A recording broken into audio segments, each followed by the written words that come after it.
আবু বকর শাসনামলের কথা, খলিফাতুর রাসূল আবু বকর উনার শাসনামলের কথা। ইসলামের তখন প্রাথমিক যুগ, স্বর্ণ যুগ। মুসলমানদের মধ্যে বিভিন্ন জায়গায় যুদ্ধ পরিচালিত হচ্ছিল। অনেকে মুসলমানরা মদিনা, অনেকে যুদ্ধ করতে করতে অন্ধ হয়ে গেছে, অনেক নারী বিধবা হয়ে গেছে, অনেক মা সন্তানের অসহায়। এদিকে খলিফাতুর রাসূল আবু বকর মসজিদে দাঁড়ায় ঘোষণা করতেছে, মদিনা তৈবায় ৭০ জন মুসলমান আহত, ৩০ জন নারী বিধবা, ৪ জন নারী অসহায় আছে বিধবা। তারা তোমাদের খাতিরে, তোমাদেরকে রক্ষা করার জন্য নিজের জীবনকে উৎসর্গ করছে। অতএব তোমরা তাদের জন্য আজকে সাহায্যের হাত বাড়ায় দিতে হবে, ঠিক কিনা? যারা আপনাকে সাহায্য করছে, আপনি তাদেরকে সাহায্য করা দরকার আছে না নাই? তারা তোমাদের জন্য জীবনকে উৎসর্গ করে দিছে, তোমাদের দায়িত্ব আজকে তাদের সহযোগিতা করা। তোমরা যে যার সামর্থ্য অনুযায়ী সবার খেদমতে লেগে যাও। কার কার খেদমত করবা এই খাতার মধ্যে লিপিবদ্ধ করে চলে যাও। খলিফাতুর রাসূল আবু বকরের কথা শুনিয়া সবাই যার যার মতো খেদমতের জন্য নাম লিপিবদ্ধ করে চলে গেছে।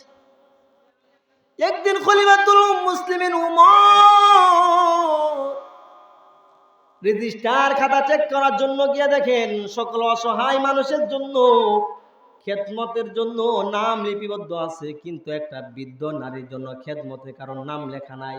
উমর মনে মনে ভাবেন, এই বৃদ্ধা নারীর খেদমতটা আমি উমর নিজে করব। সুবহানাল্লাহ। যেমন চিন্তা তেমন ফিকির। উমর চলে গেলেন বৃদ্ধা নারীর বাড়িতে। ফজরের নামাজ পড়ে বৃদ্ধা নারীর দরজায় দাঁড়ায় হাজির। মহিলা ডাক দিয়ে বলে, কি আসছো? এবার উমর বলে, আমি খাত্তাবের ছেলে উমর। কেন আসছো? বলে, আপনার সেবা করার জন্য আছে, খেদমত করার জন্য আছে। ও মা, আপনার ব্যবহারের আসবাবপত্রগুলো দেন, আপনার কাপড় চোপড়গুলো দেন। এই কাপড় চোপড়গুলো আমি উমর ধৌত করার জন্য আছি। সুবহানাল্লাহ বলে। এবার মহিলা ডাক দিয়ে বলে, রে উমর, এখন আমার কারো খেদমত লাগবে না। কোনো এক যুবক আসিয়া আমার সব কাজকর্ম করে দিয়ে গেছে। সুবহানাল্লাহ। উমর মনে মনে চিন্তা করতেছে, মসজিদে নববী দেখলাম কোনো খাদেম নাই, এখন দেখি খাদেমের অভাব নাই। সুবহানাল্লাহ। এবার উমর বলে, কে সেই ব্যক্তি যে আপনার খেদমত করে চলে গেছে? মহিলা বলে, আমি তার নাম জানি না। উমর পরের দিন আরো আগে আসলেন, ফজর আগে আসলেন। এ মা, আপনার আসবাবপত্রগুলো দেন, পরিষ্কার করে দেন। মহিলার কি জবাব, বাবা এই তো কিছুক্ষণ আগে আমার কাজকর্ম করো, সব কাজকর্ম কইরা দিয়ে গেছে একজন যুবক আসিয়া। সুবহানাল্লাহ। এবার উমর বলেন, আজকে আমি হেরে গেলাম, তৃতীয় দিনও হেরে গেছে, চতুর্থ দিন উমরও যখন আসলেন, এ মা আপনার আসবাবপত্রগুলো দেন, আমি উমর পরিষ্কার করে দেই। মহিলার একই জবাব, এই তো কিছুক্ষণ আগে করে দিয়ে গেছে।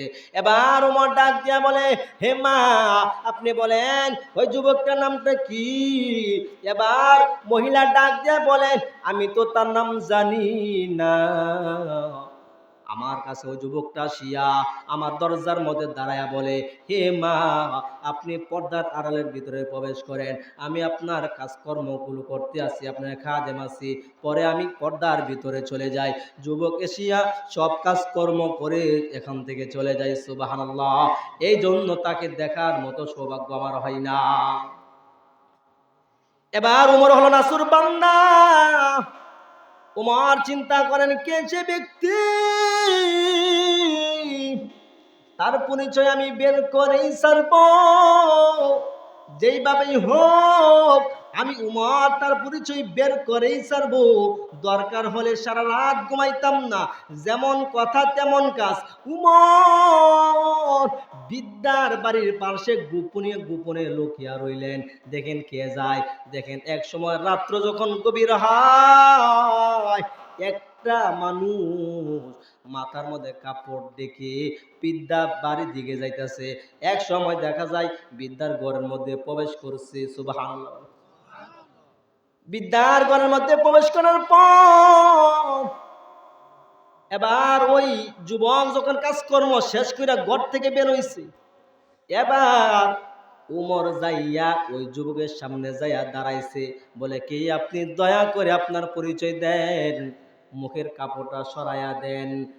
মুখের কাপড় সরানোর পর উমর তাকায়া দেখে এরাও কেউ নয়, ইনি হলেন খলিফাতুল মুসলিমিন হযরত আবু বকর। সুবহানাল্লাহ। উমর ডাক দিয়া বলে, রে আবু বকর, আপনি একজন মুসলিম জাহানের খলিফা, একটা সামান্য বিদ্যা নারীর খেদমত করার জন্য চলে আসছেন আবু বকর, অথচ আপনার নামটা খাদেমের তালিকার মধ্যেও নাই। উমর তাকায়া দেখেন আবু বকরের পায়ের মধ্যে কোনো জুতা নাই। এবার উমর ডাক দিয়া বলে, এরে আবু বকর, আপনার পায়ের জুতা কই, নাকি কোথাও বলে রেখে আছেন? আবু বকর ডাক দিয়া বলেন, এমন নীরব রজনীতে, এমন নীরব রাত্রিতে, গভীর রাত্রিতে আমি অদম আবু বকর যদি জুতার পায়ে দিয়া মদিনার রাস্তা দিয়া হাঁটি, তাহলে মদিনার কোনো মানুষের বান্দার যদি ঘুম ভেঙে যায়, আমি আল্লাহর আদালতে আবু বকর আসামি হয়ে যাব। সুবহানাল্লাহ। এরে বাবা, কেমন পরিষ্কার তাদের দিন, আর আজকে আমরা কেমন। তারা কেমন ছিল, দিলের পবিত্রতা মানুষকে স্তর পর্যন্ত পৌঁছে দেয়। এর নবীর উম্মত, আমাদের দিলটাকে এমন যদি সুস্থ করতে পারি, এই আখলাকটা এমনি এমনি আসবে না। এই আখলাকটা আনতে গেলে আমাদের কিছু মুশাহাদা দরকার আছে না নাই? আখলাকটা আনতে গেলে ভিতরে কিছু আমাদের জজবা তৈরি করতে হবে, আমল আখলাক এমন ভাবে করতে হবে, নিজের দিলটাকে আমরা পরিপূর্ণ করতে হবে, নিজের দিলটার ঈমানটাকে আমরা মজবুত বানাইতে হবে, ঠিক কিনা? মাহে রমাদান সামনে আসতেছে, এই মাসের মধ্যে আল্লাহ তাআলা লক্ষ কোটি বোঝে না, কোটি কোটি শত কোটি মানুষকে আল্লাহ তাআলা মাফ করে দেয়। সুবহানাল্লাহ। এই জন্য বাবা, একটা সুযোগ, এই সুযোগটাকে কাজে লাগাইতে হবে। এই জন্য আপনাদেরকে বলতে চাইছিলাম, দুইটা বিষয় আপনাদেরকে আলোচনা করবো। এক নম্বর, কদা রব্বুকা আল্লা তা'বুদু ইল্লা ইয়া। ইবাদত আজকে এতটুকুই থাক, কারণ সময় বড় কম। ইবাদত আমরা এমন ভাবে করব, মাহে রমাদান আসতেছে, এই যে প্রথম যে ঘটনা বলছিলাম, উমর রাদিয়াল্লাহু তাআলা আনহু 40 দিন তাকবীর ওয়ালা জীবন তার পরিবর্তন হয়েছে, মনে আছে? এখন যদি মাহে রমাদানে কেউ আমরা একাধারে আজকে থেকে নামাজ আরম্ভ করেন আর ওয়াদা করেন শুধু 40 দিন একাধারে তাকবীর ওয়ালার সাথে নামাজ পড়বে, দেখবেন ইনশাআল্লাহ আল্লাহ তাআলা পরিবর্তন করতে পারে কিনা। এই জন্য তাকবীর ওয়ালা গুরুত্ব দিবেন তো। আমরা তো এখানে যারা নামাজ পড়ি, অনেক মুসল্লি এমন আছে নামাজ পড়ি, কিন্তু জামাতের কোনো গুরুত্ব আমাদের মধ্যে নাই, আছে না নাই? মানে জামাতের কোনো গুরুত্ব নাই। মসজিদের জামাত হচ্ছে, সেই জামাত ইচ্ছা হলে না জামাতে পড়ি, ইচ্ছা হলে একা একা নামাজ পড়ি, এমন মুসল্লি নাই? অনেক নামাজ পড়তেছি যে নামাজও পড়ি, চন্দ্র সূর্য উঠতেছে, কোনো খবর নাই, এমন নামাজে আসেনি। এই নামাজের ব্যাপারে আল্লাহ তাআলা কিন্তু ঘোষণা দিচ্ছে জাহান্নামী। এটা আরেক বিষয়, যেহেতু সময় ওই দিকে যাইতে চাইতেছি না। এই জন্য ইবাদত করতে হবে কার? ইমানটাকে ঠিক রেখে, ভিতরটা পরিষ্কার রেখে থাকবে তো ইনশাআল্লাহ। এখন আসেন, ওয়াবিল ওয়ালিদাইনি ইহসানা, এরপরে কার ঘোষণা দিচ্ছে আল্লাহ বলেন তো? ওয়াবিল ওয়ালিদাইনি ইহসানা, আল্লাহ তাআলা তারপরে মা বাবার ঘোষণা দিচ্ছে। আল্লাহ তাআলা আয়াতের মধ্যে এমন বলে নাই, আমি আল্লাহর ইবাদত শেষ, তোমরা হযরত মুহাম্মদ মুস্তাফা সাল্লাল্লাহু আলাইহি সাল্লামের ইবাদত বন্দেগী করো, তার সেবা করো, এমন কথা আছে? এমন কোন আয়াত আছে? কোন নবীর ইবাদত করো এমন কোন আয়াত আছে জানেন আপনারা? কার আছে? মা বাবার সঙ্গে সুন্দর ব্যবহার করার জন্য।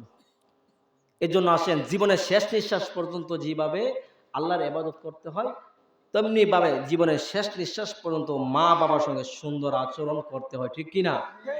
এর জন্য আল্লাহ পাক মা বাবার সেবা করার জন্য কোরআন আয়াতের মাধ্যমে জানাই দিচ্ছে, একখানা দুইখানা না, কয়েক জায়গায় জানাই দিচ্ছে। সন্তানের প্রতি মা বাবার এমন কিছু ইহসান আছে, এমন কিছু ইহসান আছে যার সঙ্গে পৃথিবীর অন্য কারো তুলনা হয় না, ঠিক কিনা? কি আপনার বিশ্বাস করেন তো? মায়ের কথাই ধরা যাক, মা সন্তানকে পেটের মধ্যে ধরে 9.5 মাস পেটের মধ্যে বোঝা বহন করেছেন। সন্তান যেদিন ভূমিষ্ঠ হবে সেদিন মায়ের কলিজা থেকে কলস কলস রক্ত ঝরছে, মা অজ্ঞান হয়ে মাটিতে গড়াগড়ি করছে, আপনার কান্নার আওয়াজ মাকে হুঁশ ফিরাই দিছে, ঠিক কিনা? এই মা সন্তানকে এমন ভালোবাসে, পৃথিবীর জমিনে এমন ভালোবাসা আর কেউ বাঁচতে পারবে না। ভেবে দেখেন মায়ের কথা। এই জন্য আল্লাহর হাবিব জানাইয়া দিছেন, আল্লাহ পাক সন্তানের প্রতি মা বাবার এমন কিছু ইহসান আছে যেটা পৃথিবীর অন্য কেউ করতে পারবে না, এমনকি কল্পনাও করতে পারবে না। ভেবে দেখেন মায়ের কথা। মা নিজের জীবন দিতে প্রস্তুত, তারপরও সন্তানের যেন কিছু না হয় সে চেষ্টাই মায় করে, ঠিক কিনা? নিজে মরতে প্রস্তুত, নিজের জীবন বিপন্ন দেখো, সন্তানের জীবনের মায়া কামনা করে। দেখবেন অনেক সময় যদি হসপিটালের মধ্যে যান, দেখবেন মা এবং সন্তান উভয় অসুস্থ, ডাক্তার বইলা দেয় হয়তো মা বাঁচবে না ওই সন্তান বাঁচবে, এমন হয় কিনা? আরো জোরে বলেন, হয় কিনা? হয়তো মা বাঁচবে না ওই সন্তান বাঁচবে। এর নবীর উম্মত ওই সময় কিন্তু কোনো মা বলে না রে আমি মা দুনিয়াতে বাঁচতে চাই, আমার সন্তানরা যদি দুনিয়া থেকে বিদায় হয়ে যায় সমস্যা নাই। কোনো মায়ের জবান দিয়ে এমন কথা বাইর হয়? আরো জোরে বলেন বাইর হয়? এ বাবা, ওই সময় কোনো মায়ের জবান দিয়ে এর কথা বাইর হয় না, বরং মায়ের জবান দিয়ে এই কথা বের হয়ে যায়, ও ডাক্তার সাহেব আমি মা দুনিয়াতে যদিও না বাঁচি কোনো সমস্যা নাই, আমার সন্তানটা যেন দুনিয়ার আলো দেখতে পায়, ঠিক কিনা? এর নবীর উম্মত অনেক মা এমন আছে সন্তানটাকে বাঁচাইতে যাইয়া নিজের জীবনটাকে কোরবানি করে দেয়া আছে না নাই? এই জন্য আল্লাহ পাক সন্তানের প্রতি ভালোবাসা মায়ের হৃদয় এতটাই দৃঢ় করে দিয়েছেন যা বাবার চাইতেও শতগুণে বেশি, ঠিক কিনা? কি বিশ্বাস হয় না আপনারা? এখানে যারা আছেন তারা বলতেছেন মনে হয় আমরা বেশি। বিষয়টা এমন, মায়ের থেকে মা বাবার থেকে হাজার গুণে বেশি সন্তানকে বেশি ভালোবাসে, মোহাব্বত করে। প্রমাণ কি আপনারা জানেন না? মনে আপনারা এখানে যারা আছেন মনে হইতেছে যে আপনারা বেশি ভালোবাসেন। হ্যাঁ, বাবা তো অবশ্যই ভালোবাসে, কিন্তু মায়ের থেকে বেশি? মা থেকে বেশি হবে না। এটা কার কথা? আল্লাহ তাআলার কথা, আল্লাহর হাবিবের কথা। এজন্যই তো আল্লাহ তাআলা মা সন্তানকে বেশি ভালোবাসার কারণে, তীব্র মায়ার করার কারণে আমার আল্লাহ দুনিয়ার মানুষদেরকে জানাই দিয়েছেন, দুনিয়ার মধ্যে মা বাবাকে জীবিত রেখে যদি কোনো সন্তান মারা যায় তাহলে ওই সন্তানটাকে বাবা নিজের হাতে কবরে নামাইবে, বাবা নিজের সন্তানকে দাফন করবে।